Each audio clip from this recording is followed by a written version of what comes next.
Hello, this is Mer171. Today I'm bringing you the Kel-Tec PF-9 front pack micro 9mm. It's plus P rated, which is cool. It's good for getting that little bit of extra power out of a 9mm that people say it doesn't have. But what's interesting about it is a carry gun. You can see that it's pretty small. Its overall length is 5.85 inches from end to end. Its height, top to bottom, is 4.3 inches, and its width is 0.88 inches, making it pretty low profile to carry. Designed for large pockets, inside the waistband carry.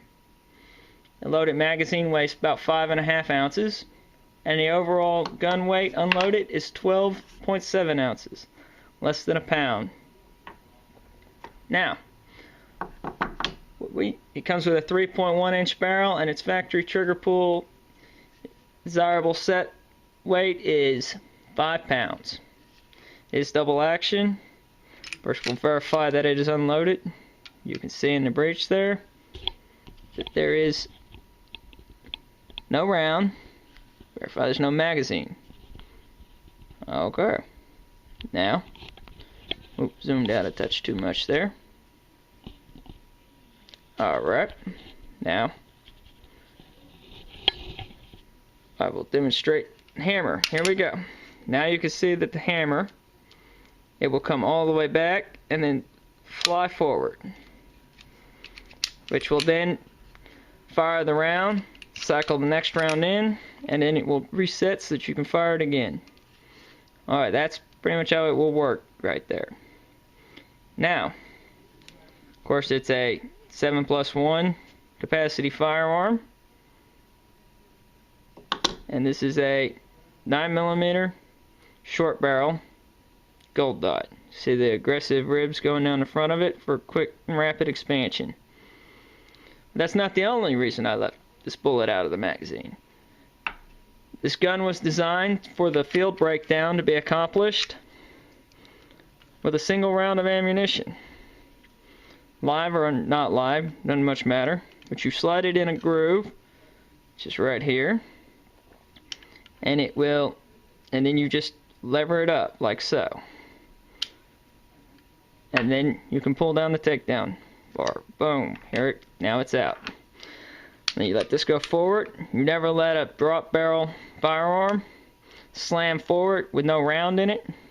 It puts extra strain on the lockup right here. That's just a trivial fact for you. This will come down. Now you can see the hammer easier. This is the ejector. Slide rails, slide release. Alright. You note the aggressive checkering on the handle to keep it stable in your hand while you're firing under recoil. And the mag release. That's about all that has to do. Well, no, I take that back. Here is the rail for a compact laser and or flashlight. Must be a compact one to fit that shorter rail. Now, here is recoil rod and dual recoil spring. That means that there is an inner spring and an outer spring, 2 springs. This rod is plastic, but it's proven design, so I'm going to go with Kel-Tec's. Did a good job with that. Here's the barrel. It will lift up and come out like so. See down it. Just see down it. Now, this is the firing pin. Whoop. Now I've adjusted my light. Right here. See, and it will protrude through the face of the slide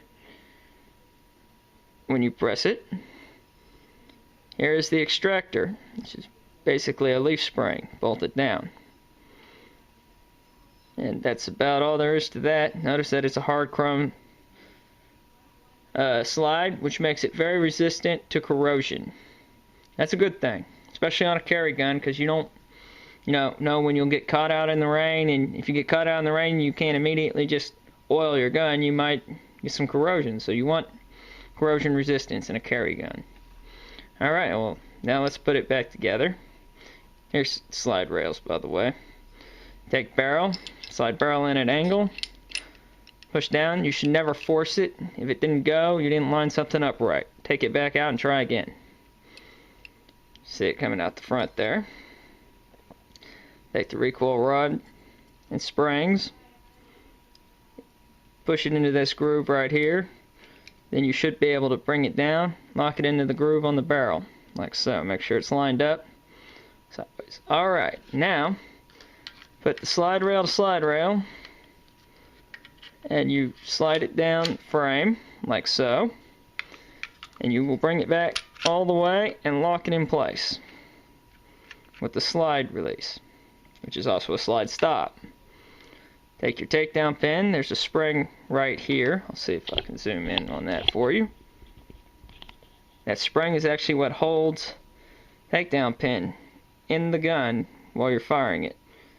So the lip on the bottom of the takedown pin will hook over that spring.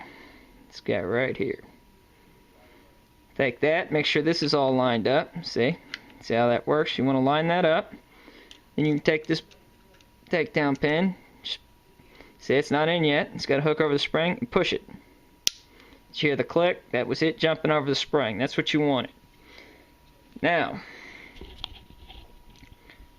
take that and you should be able to release it. Now, don't let that slam forward. Since it doesn't have a round in it, nothing's there to slow it down, start to hold place. You don't want to do that. It's bad for the lockup, which is, again, right here. You can see that it's moving now. That's a good sign. Working now. That's a good sign. And that is how you field strip and put it back together. Now, my thoughts about this particular gun, that it is small enough to carry. If you were a bigger framed individual, it's actually fairly comfortable to carry. I'm not a bigger frame individual, but it's too long for my personal needs. I'm a bigger preference of the Car P380, but sometimes, on occasion, you might need a 9mm round. Something a little bit spicier. I like that this gun is narrow, so that it stays flush to profile, person's profile, and the serrations, I think, on the slide are aggressive enough to be useful, but they won't catch on anything. They're not too aggressive. The corners are rounded, which makes it nice for carry. Everything but right here. So I like that too. It's got an oversized trigger guard, so that you should be able to put a bigger finger in there. You notice that the trigger's got some movement before it moves the hammer. You can see it moving the hammer now in the back here. And I like that it carries 7 rounds, plus 1. That should get the job done on anything you may encounter.